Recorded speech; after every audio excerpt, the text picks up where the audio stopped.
Are you gonna go live? What are you going live? Who's doing it?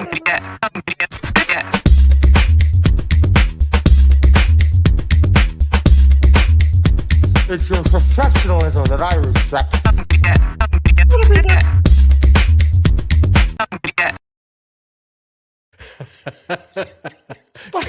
Good morning, Chris. How are you? Oh, both Steph, Stephanie how and are I you? we were a little under the weather. We It's both fine. have It's fine, one cold. Anthony. Yeah. Which everybody knows is way worse than the regular cold.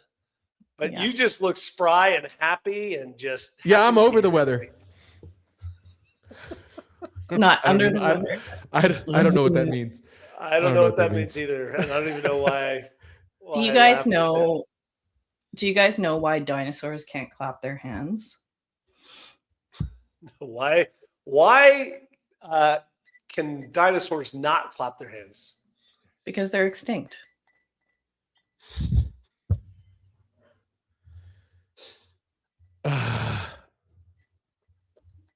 Well, I'm actually going to be doing something fun. I'm organizing out here in Denver, Chris. I'm organizing a hide and seek tournament. I'm really looking forward to it, but good players are hard to find.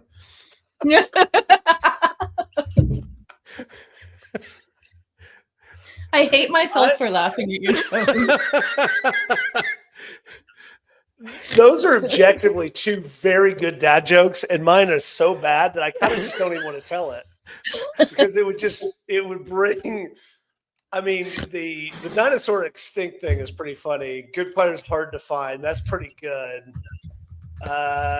Mine is two guys walked into a bar. The third one ducked. Curious, Chris, what are Sorry. your views on intelligence?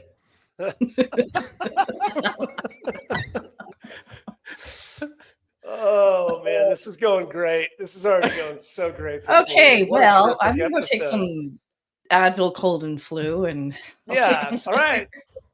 That'll do it. Why don't you get us out of here, Anthony? It's, Thank you, everybody, Thanks, for guys, for listening. What a great episode. You guys are trying to avoid the topic, which is something that I will admit I picked because I think it's a fascinating set of principles for founders, and it coming from a controversial figure.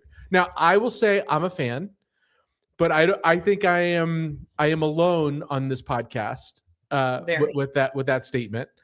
I'm fine with that. We can talk about why I'm a fan, or we can just talk about the principles and discuss whether or not they're valuable independently of the human being that it came from. We are talking about the Elon Musk algorithm, Chris. Are you going to start drooling? Because then I don't want to talk about it. right. It's got a little bit of a man crush there going. I feel like I'm Anthony. not going to say one way or the other. So here's my from a values perspective, full misalignment from here, but I think it's valuable for us to always assess frameworks, models that are out there in the world that might be helpful to somebody, and let's pick it apart. Let's see what he's got that's better than, if you can separate the person from the work, I have no problem with that. That's what I've been doing with Anthony since I met him. So it's fun. That's a different separating the person from the work. With Chris, I separate the person from the smell, but we'll talk about that in another episode. Coming in hot. I am so lucky Anthony. that neither of you has met me in person because Bringing the A game this morning, Anthony. All right. Elon Musk runs every decision, rockets, cars, factories, tunnels, through the same 5 steps. He calls it the algorithm. Here it is. Step 1, make the requirements less dumb. Every requirement must come from a named person, not a department. If you can't name who required it, delete it. Number 2, delete any part of the process you can. If you're not occasionally adding things back in, you're not deleting enough. Step 3, simplify or optimize, but only after you've deleted. The most common mistake smart engineers make is optimizing a thing that should not exist. Step 4, accelerate cycle time, but only after you simplified. Speed up with survive, deletion, and simplification. And step 5, automate. And this is last, not first. Most founders start here and work backwards. Today, Anthony, Stephanie, we are going to be talking about the Musk algorithm, a step-by-step, where it works, where it breaks down, why almost every team on earth runs it in reverse. I am your host, Chris Franks. With me, again, Stephanie and Anthony. We are 2 weeks into our new format, just us talking about it, because Anthony has made every guest that we've ever had angry. And we have a -4 stars on Podmatch. So, and now I'm making you guys angry. So I'm expanding my reach. I honestly think that what's brought us down has been the dad jokes. I'm switching to insults. So I know it's trying to get our ratings. Okay, up. listen. Yeah. Okay, Chris, how do we want to break this down? Because I think it's good. Let me start. Yeah. Go. So let's just go through this quickly and say, so I'm just going to say each step I just explained to each one, but I'm going to go through them again very quickly. And I want to get your reaction about which one of these makes the most sense and which one of we get wrong. And I think, Anthony, when you wrote this or your AI wrote it, you did get this, like, I think it was very insightful. You said, we run this in reverse. Most founders start by trying to automate stuff without actually understanding the system. And we add complexity as opposed to delete it. So just very simply, make the requirements more simple, delete parts of the process, simplify, then accelerate your cycle time, and then automate. So that's a pretty easy way to just kind of standardize this 5-step process.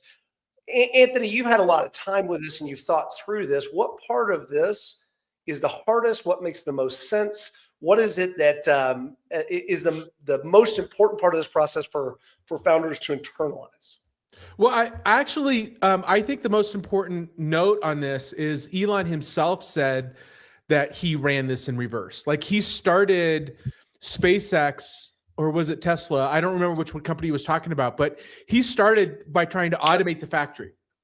And it was absolutely the wrong way to do it. So he was the one, through pain, that flipped this algorithm on its head. Instead of automating, we need to figure out what doesn't belong first. So I think the make the requirements less dumb is basically saying, question everything that's in a requirement. Why does it exist? Why is it there?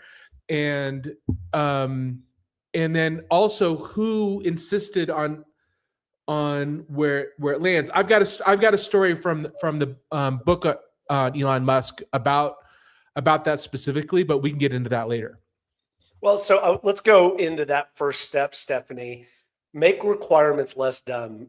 In the world that you and I came up with, which is the software world, requirements documents became this monster thing that did become overwhelming and somewhat stupid.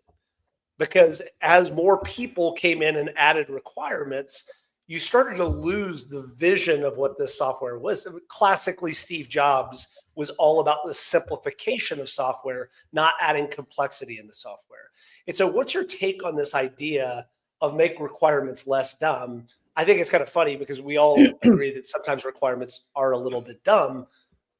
But how do we make sure that we're staying very simple and true to what it is that we want to build?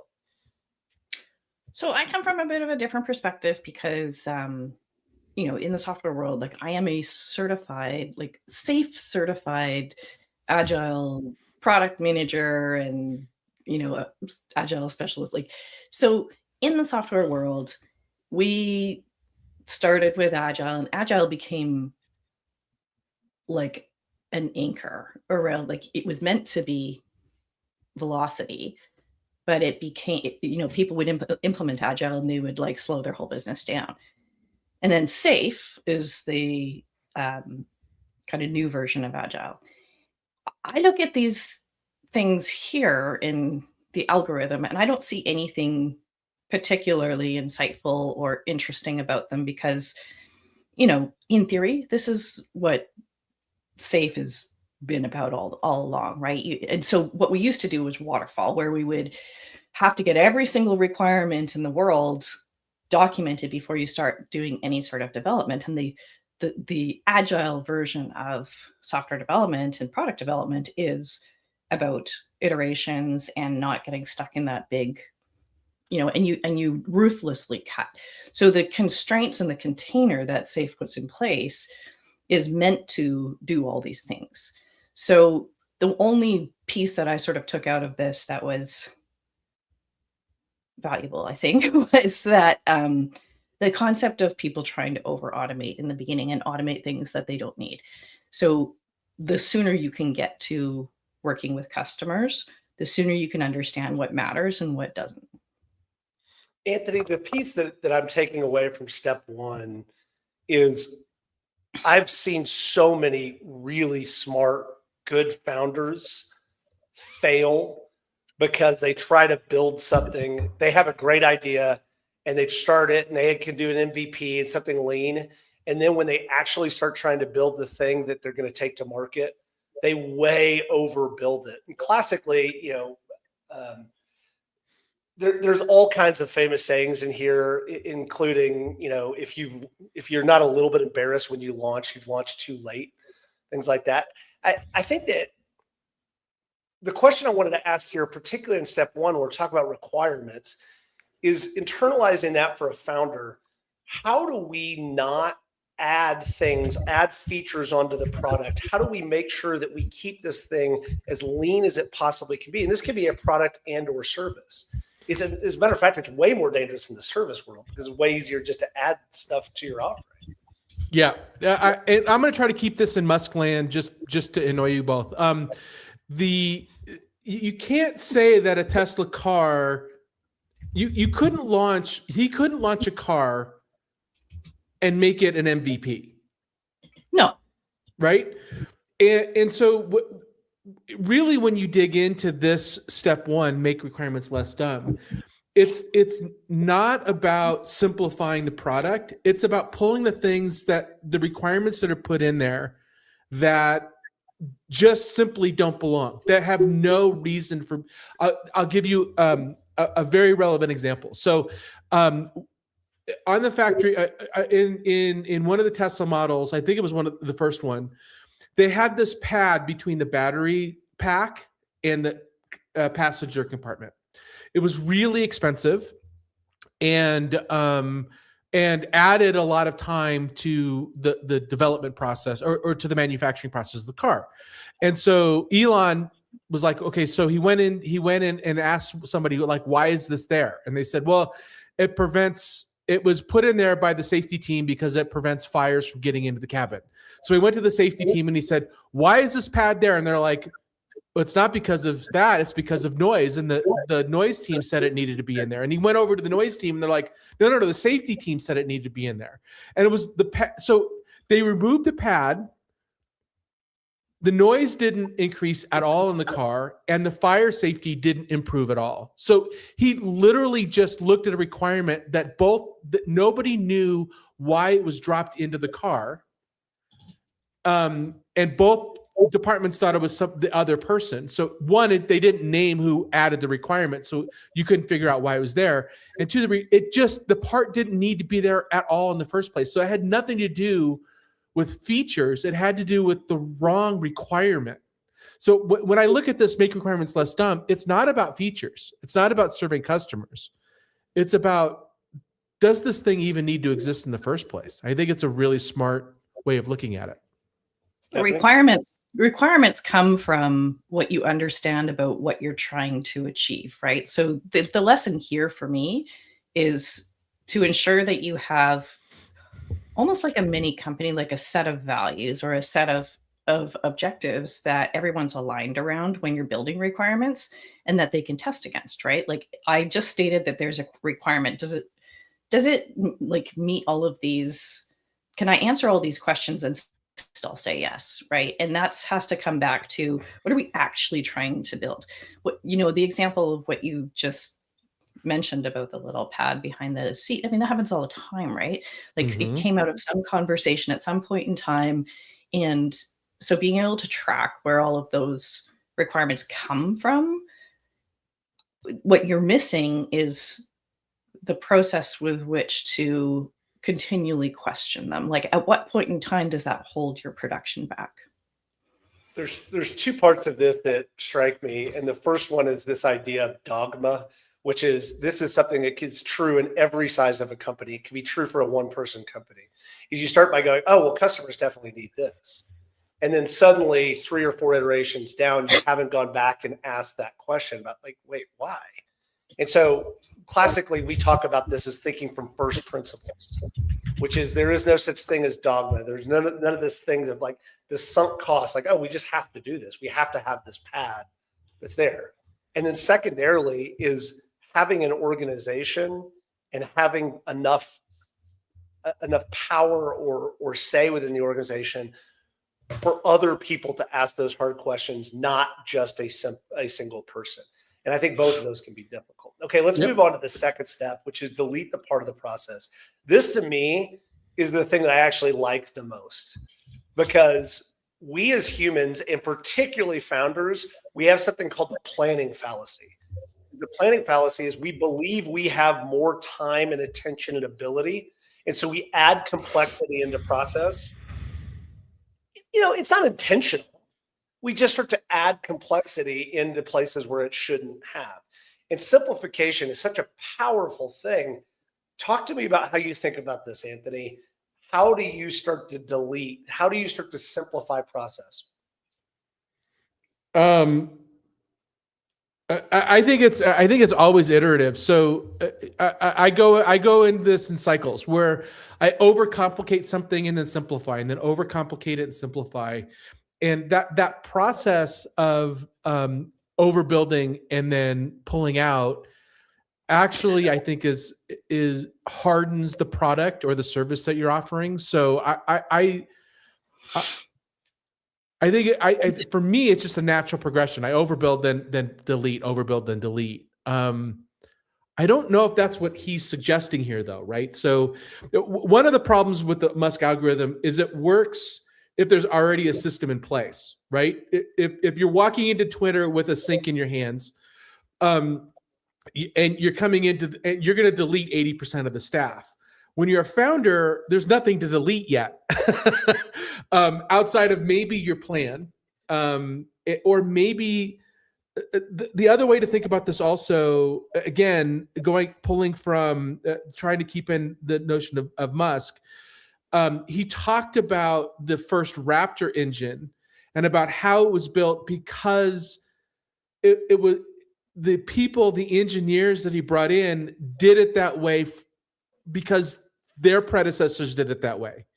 And so what he did is he was like, he questioned everything that was in the engine.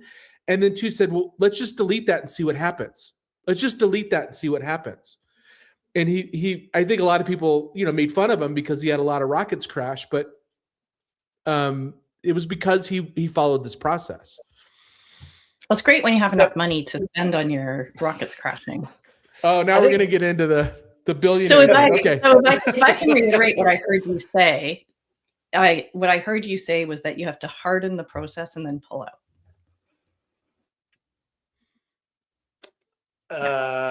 That is way worse than my joke earlier this morning, by the way. Well, he said both those things. Okay. So hold on. Here's my question, Stephanie, is that here's the problem with this assumption. And Anthony, you touched on it, but let's just get into it. We, the 3 of us, and most founders I know, are founders because we like to build stuff. We like to create stuff. We don't like process. We like to break process and then build new processes. Famously, all 3 of us love to build processes and then not follow those processes that we've built. This is really, really hard for founders. So it's easy to say, hey, you take this process that's, an engineering process of building a rocket, and then you strip things away. For most founders, it's the opposite. We build and iterate and build and iterate, but have a hard time actually establishing the process. Has that been your experience, Stephanie? Oh, so one of the muscles that you need to develop as a founder, especially if you're building products, is knowing how to very quickly get something in front of the people who know what it needs to be there, right? And they don't even need to know how to give you feedback. They just need to know what they need. And launching something or putting something into the market that is less than perfect or doesn't have all the requirements, it's like kryptonite for a founder who wants to build and build and build and build. I would argue that this whole like delete everything, part of the problem with that is that you're actually delaying getting to market, right? So how are you, like, what does that actually look like in practice? Do you have, periodic reviews where you look over everything that's in your current build and like run it all against a test? Like, do we need a process to delete process? That's right. So realistically, think about it. Either that happens when like every time a requirement is put on the table, or it happens at periodic points in the build phase. But you're actually like spending more time reviewing and questioning every one of your requirements than just getting the fucking thing out there and figuring out what sticks and what doesn't. So I'm not arguing that you should pack full a bunch of requirements, but that's what Agile is all about, right? Like, not that I'm an Agile fan or anything like that, but the concept of DevOps and Agile is all to get you shipping a small piece to get feedback on it, to know what you should be investing more time in. So you're not putting a bunch of time into any one thing, right? So to me, this is just kind of like, it sounds great and it sounds all like, yeah, delete everything and don't be dumb. But I'm like, yeah, this is just the same old shit, right? And then when you think about it practically, how are you? At some point in time, you have to do a review. You have to find the things that you want to. You're not going to just like ditch a requirement willy-nilly just because you want to. You do have to review all these things. So when is that happening, right? I think that's the piece that is most important from this part of the conversation for the average founder that's very early in their career. It's like early in their company, is that you're going to start to create these cycles. And these cycles are, well, not necessarily even process, but they're cycles. And you're so busy doing the stuff and you're in the weeds. How can you put in some sort of a cadence, whether it be monthly or quarterly or sprint by sprint, and saying, hold on, time out. What am I actually doing here? And is this part of my work? Is it actually creating value for the customers? Because that's all that really matters.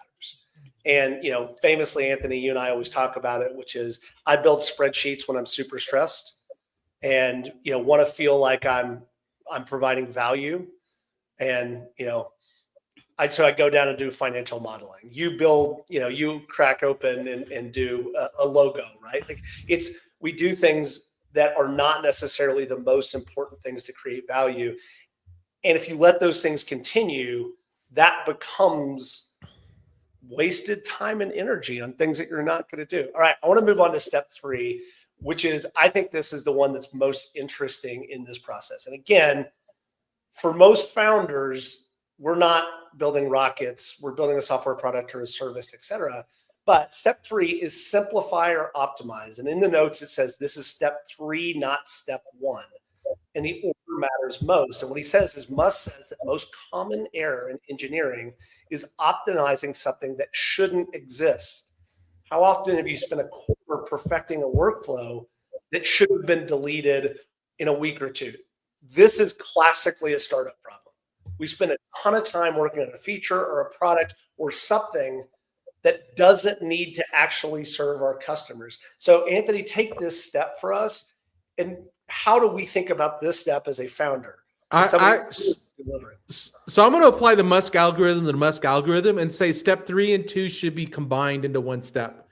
I would delete step 3 and just say it's the same as step 2, maybe add a couple words to step 2 and you're done. I don't see a big distinction between delete the part of process and simplify. Those are the same thing to me. Okay, so I'll let you call Elon. Stephanie, what do you think as far as, I think it's actually different and more important. But Stephanie, what do you think? I mean, what I take out of this step is like, don't spend your time optimizing something you don't need. But I don't understand what the point, like, yeah, I don't quite understand what the difference is. So, yes, I agree with that. Don't spend time simplifying or optimizing something you don't need, clearly. But and hopefully you've gotten to the place where you have very clearly determined that you don't need something, right? I would flip this a little bit around because you're right, Stephanie. All of these are can be thought of as very simple, like steps. But what I don't think we do is take the time to consciously think through them. Like, the thing that I'm working on right now, should I be? This is more of a cognitive, like, walk through these 5 things before you take you do your next task. It's like a checklist for you. Am I doing this? Am I doing this? Am I doing this? Am I adding or adding requirements or making requirements less dumb? Am I right now simplifying it or am I optimizing it? Am I accelerating cycle time or am I adding to it? And am I trying to automate something before it's time? Like, those are the good things to ask yourself before you take on the next project, the next week, the next day, the next task. This is where I disagree with both of you, because I think step 3 is actually the most important. And I think it's because there is insane amounts of you should as a founder. You should be at every single meetup. You should be out there talking to every single person. You should be networking. You should be on the phone selling. You should be building a better product. You should be spending time with your customers. You should be spending time with investors. There's all these we shoulds out there. Now, I think in delete parts of the process, it's like, hey, I get to narrow down those shoulds, right? I only have a certain amount of time. This is the planning fallacy thing. But then in step 3, it is about leveraging your time for the highest, most valuable task. And I think that's a very, very important principle for a founder, which is, we have this thing called the planning fallacy. We believe we have 80 hours in every single day. And so we overplan to do that. We don't. It's about, what can you do today? It may be go talk to an investor. It may be go talk to a customer, or it may be sit down and do your taxes. What can you do today to simplify all of those we shoulds and create the highest leverage task? And in this case, leverage, not debt, but lever and fulcrum. How can you move the biggest rock with the time and effort that you have available today? And this is where we spin our tires as founders. We just constantly do work to do work without really choosing how we optimize our time to get the most shit done. True, not true? Am I on base, off base?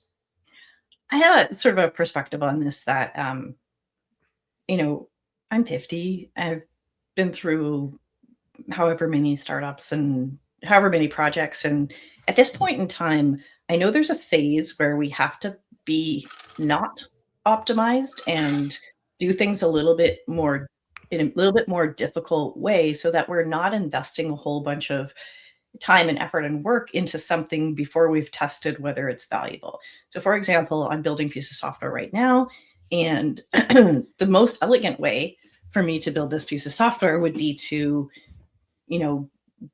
have an API that pulls data from another system.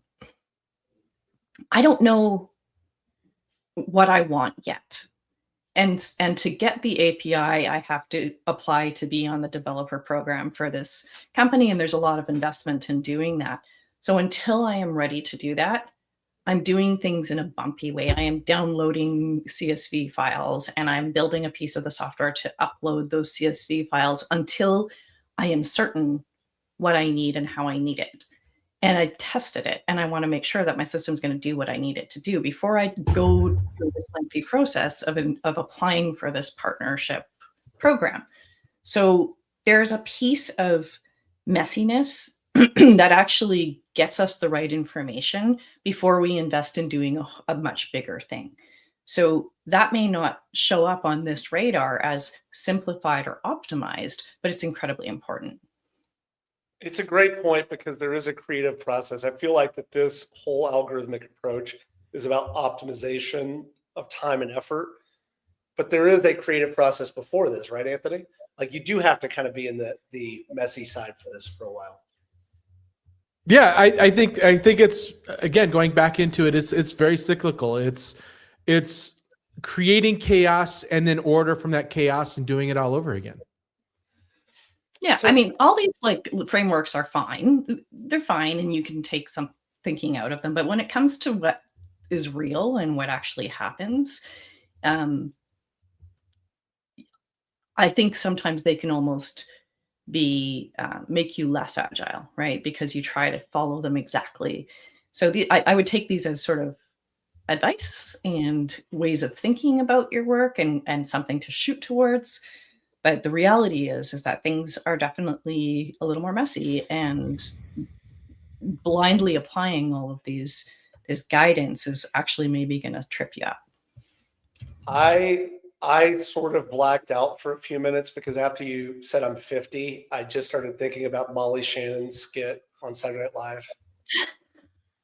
I'm 50. I can kick. I can stretch. If you haven't seen it, you need to go look at it right now. Anyway, all right. Step 4 and step 5, which is accelerate cycle time and automate. This is a really interesting time because all three of us are wildly deep in this idea of automation of tasks that we need to do within our companies and our startups.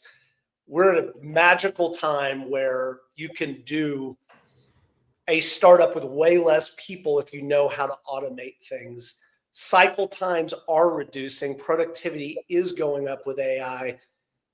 For the average founder, and we're talking about the work now, this is not the creative stuff, the actual work of, let's say you're a services company and doing the work around providing reports and communicating back to your clients.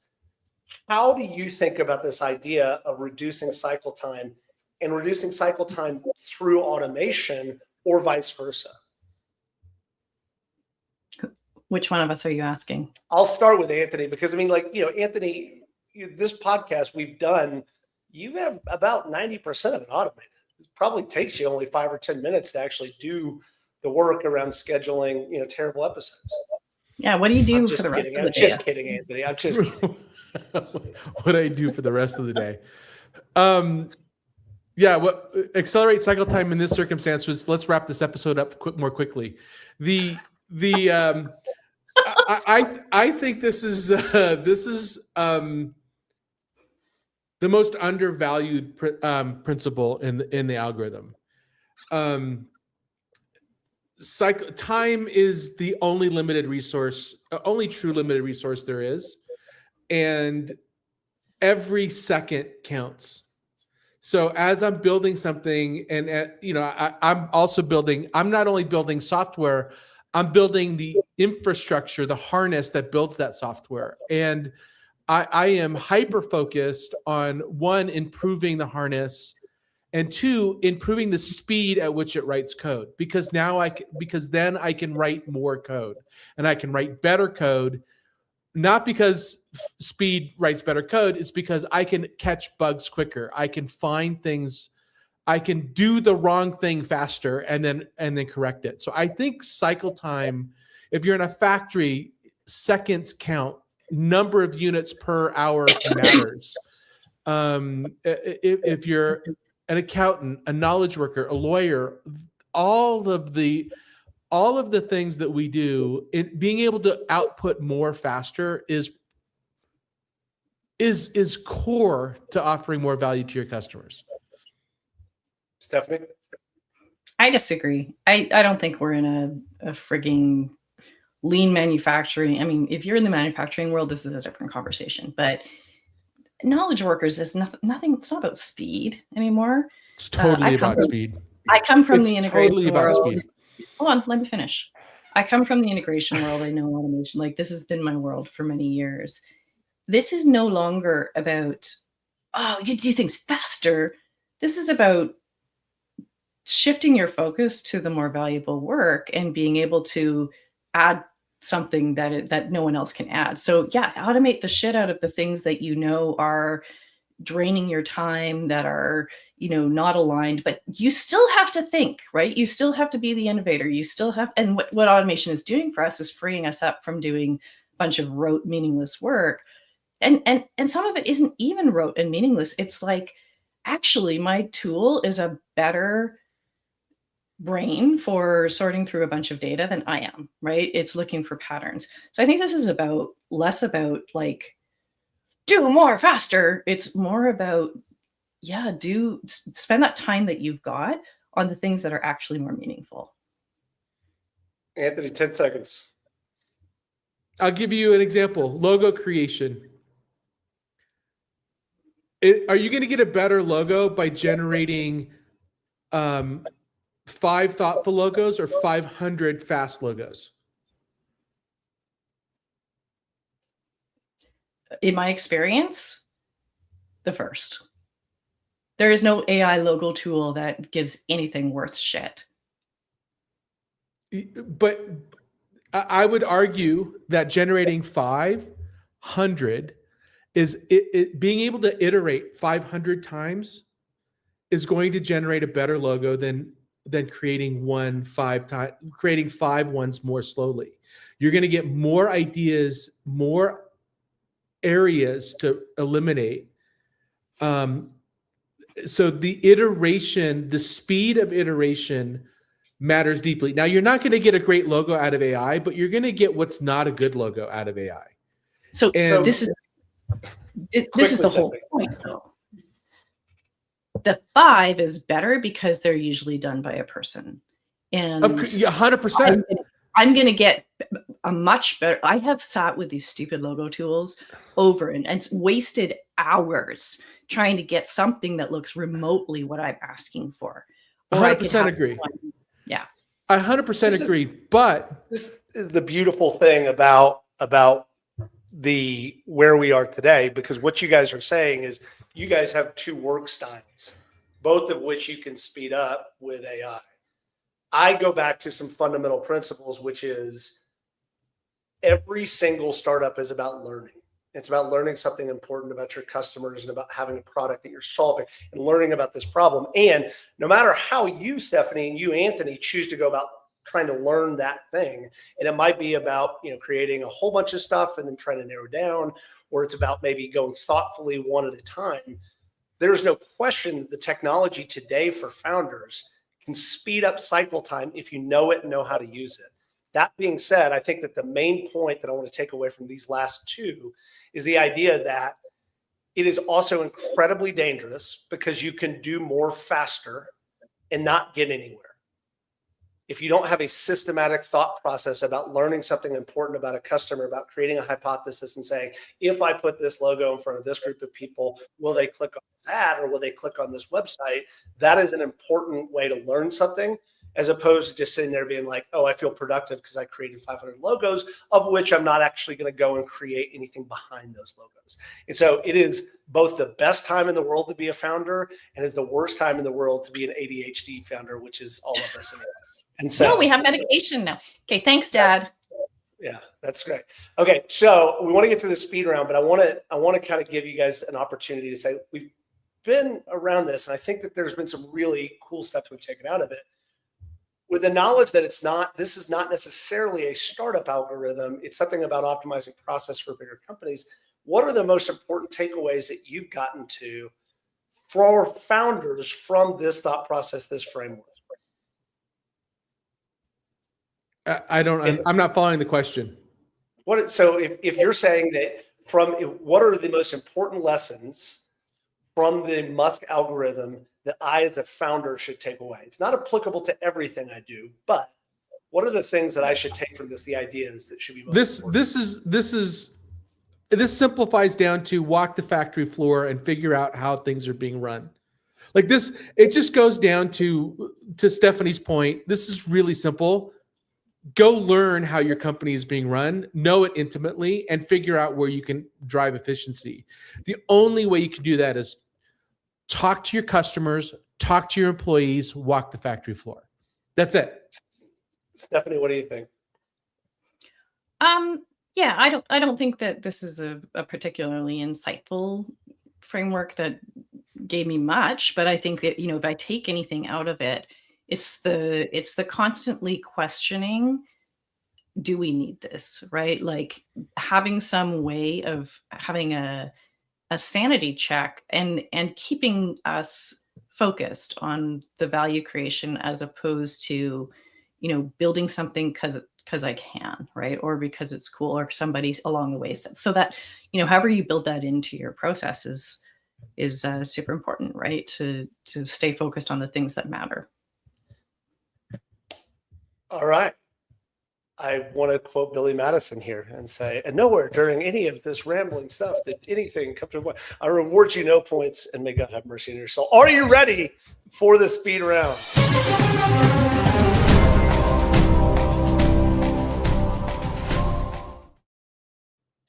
All right, I'm going to start with you, Anthony, and then go to Stephanie. You guys answer first thing pops in your head. Requirements with no real owner to them. Do you keep them or kill them? You name an owner. Stephanie. Kill it. Kill it. You delete a step. You delete a step and nothing broke for 3 months. Celebrate or worry, Anthony?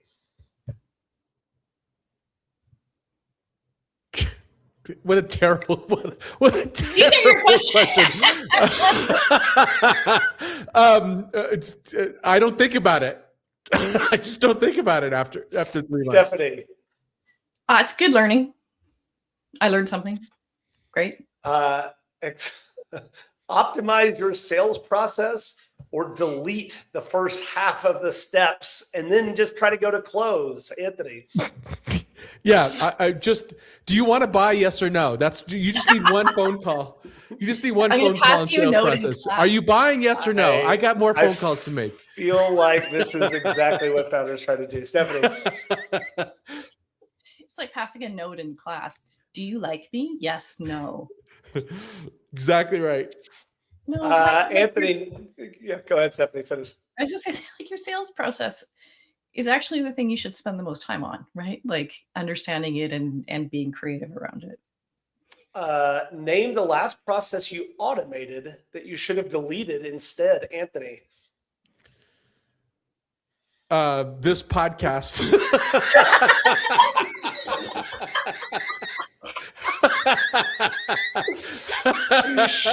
Touche, Stephanie. I don't end up there a lot anymore, just from experience, but I did spend hours a couple of days ago down a rabbit hole of trying to make something automated just to prove that I could. Because I was like, I don't like not being able to solve a problem. I don't remember what it was, but at the end of it, I did solve it. And then I was like, and what am I going to use that for? Like, it is a temptation. For sure. Deep Dive Resources, Elon Musk by Walter Isaacson. Great book. And Subtract, The Untapped Science of Less by Letty Klotz. The science behind why humans default to adding, not removing. I have not read that one, but it looks pretty good. Hey, Anthony, Stephanie, this is our 200th episode. Congratulations. By far our worst. But I think our first couple were way worse than this, Anthony. I don't know. Maybe not. I'd agree with you, but then we'd both be confused. No, congratulations. It's 200 episodes. Way to go. I believe that we get absolutely nothing for 200 episodes. We get a round of applause from me. Yeah, you think you would hope that we're getting better over time, but I'm not sure of that. So for everybody listening in, thank you so much for tuning in. Please be sure to visit us at howtofounder.com, where you can connect with us on LinkedIn and subscribe to our YouTube, Apple Podcasts, and Spotify channels. Please smash that like button and subscribe button. Our audience are the pioneers of economic prosperity, and we're truly just grateful to be here along the way with you. Thank you, everybody. Thanks, Chris. Congrats, Steph. 200 episodes. Talk to you guys soon.